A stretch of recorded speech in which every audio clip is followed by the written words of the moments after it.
प्रश्न है, किस एक कमी के कारण बच्चों की रिपोर्ट बाप के पास आती है?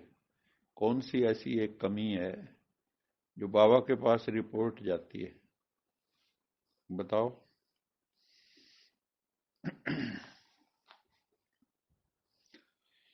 चलो सुनो उत्तर। कई बच्चे अभी तक भी प्रेम स्वरूप नहीं बने हैं। क्या कहा बाबा ने?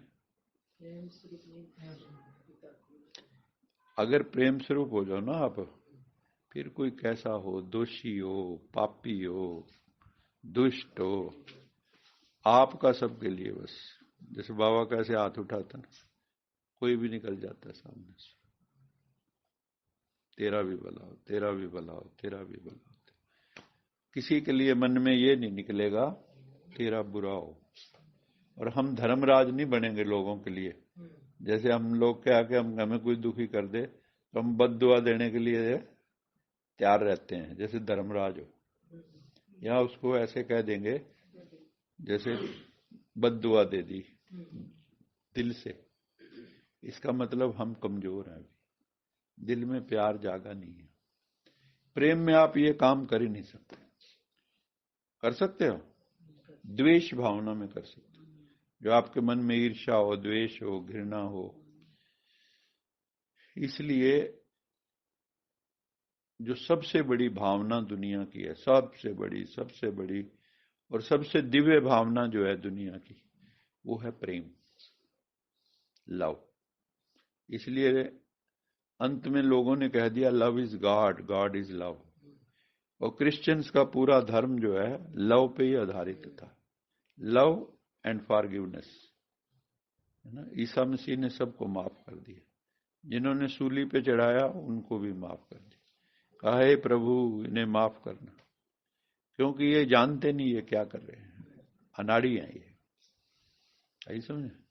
अगर ये दो फीलिंग्स, दो इमोशंस, लव एंड फॉरगिवनेस, क्षमा और प्रेम, हम सब के भीतर भी आ जाएं, तो बाबा कहते हैं कि कईयों में जब प्रेम नहीं होता ना तो रूखे से होते हैं ना।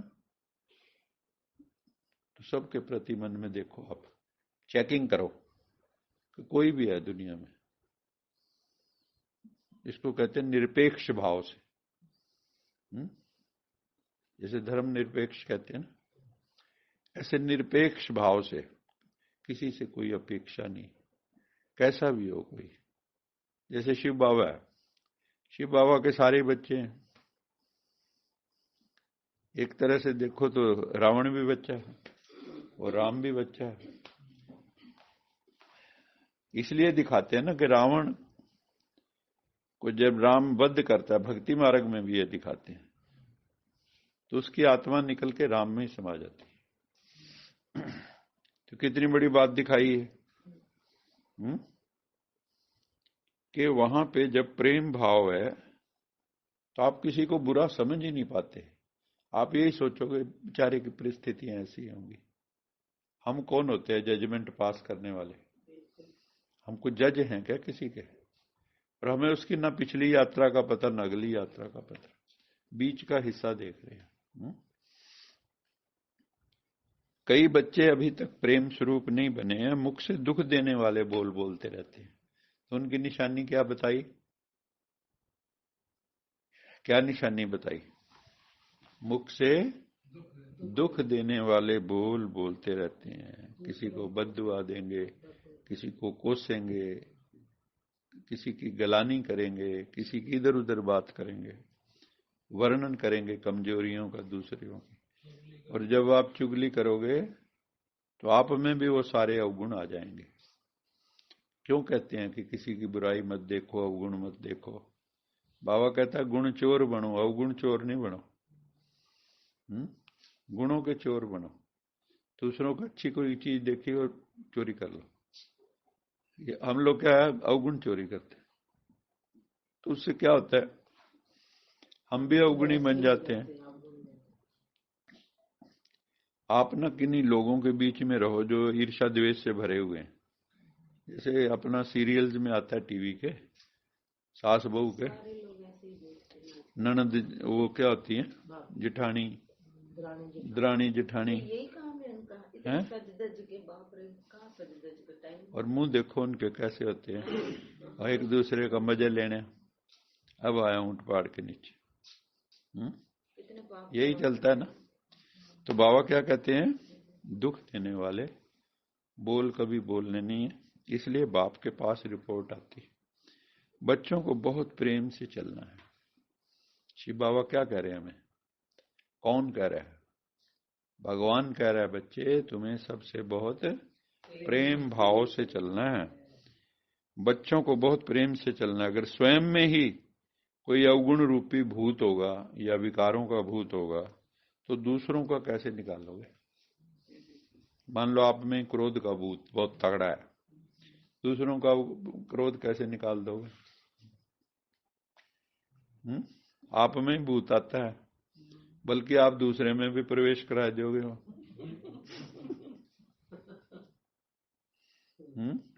बाबा भूत बोलता है। काम क्रोध लोभ ओंकार क्या है, ये भूत हैं। इसलिए भगवान का एक नाम है भूतेश्वर। शिव का नाम क्या है, भूतेश्वर, भूतनाथ। तो सबके भूत निकालने आया वो सबसे बड़ा ओझा है। शिव बाबा जो है ना, भूत निकालने वाले कहते हैं ना ओझा।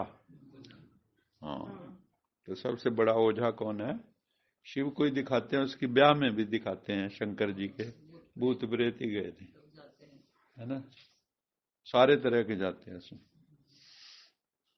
इसलिए देवताओं जैसा प्रेम स्वरूप बनना है और भूतों को निकाल देना है। भूत कैसे निकलेंगे, कौन बताएगा। बाबा की याद से, बाबा को याद करना। और बाबा कहता है कि ये जो भूतों का ना तुम्हारी आत्मा को ग्रहण लगा हुआ है। जैसे सूरज और चांद को ग्रहण लगता है तो उनकी रोशनी कम हो जाती है, होता है ना ऐसे ही। ग्रहण लगता तो क्या होता है, रोशनी कम हो जाती है। ऐसे हमारी आत्मा को भी 5 विकारों का ग्रहण लगा हुआ है। तो ग्रहण में क्या करते हैं, दान करते हैं। पहले तो वो लेके ना थाली बजाते थे ग्रहण के टाइम, और मांगने वाले आते थे तो उनको दान करते थे लोग, अनाज का ये वो। हम लोग बड़े खुशी खुशी से करते थे। हाँ हाँ, खत्म होने के बाद हाँ, तो फिर वो लोग सारे उनको देते। तो बाबा कहते हैं दे दान तो छूटे ग्रहण, दे दान तो छूटे ग्रहण। ये 5 विकारों का दान भूतनाथ भूतेश्वर भगवान को दे दो, ठीक है, तो ये ग्रहण छूट जाएगा। विकारों का दान किसको करना है, या दिखाते हैं ना, विकारों का दान किसको करना है, शिव बाबा को। और उसके बाद वापस नहीं लेना, बाबा ने, ये है खास बात। हम लोग दान तो दे देते हैं, कई बार कहते हैं मैंने क्रोध दे दिया दान, और 5 मिनट भी नहीं लगते। वो ऐसे खड़ा हुआ जो कहे मैं रावण के 10 सिर हैं, एक काटोगे वापस आ जाना है, हर वक्त हाजिर है वो। इतनी आसानी से रावण मरता नहीं है। तो कैसे मरता है, नाभि में तीर दिखाते, जहां अमृत कुंड दिखाते हैं। तो मतलब जब सोल कॉन्शियस बनते हो तब रावण मरता है। जब तक शरीर के भान में हो तब तक रावण कभी मरेगा नहीं।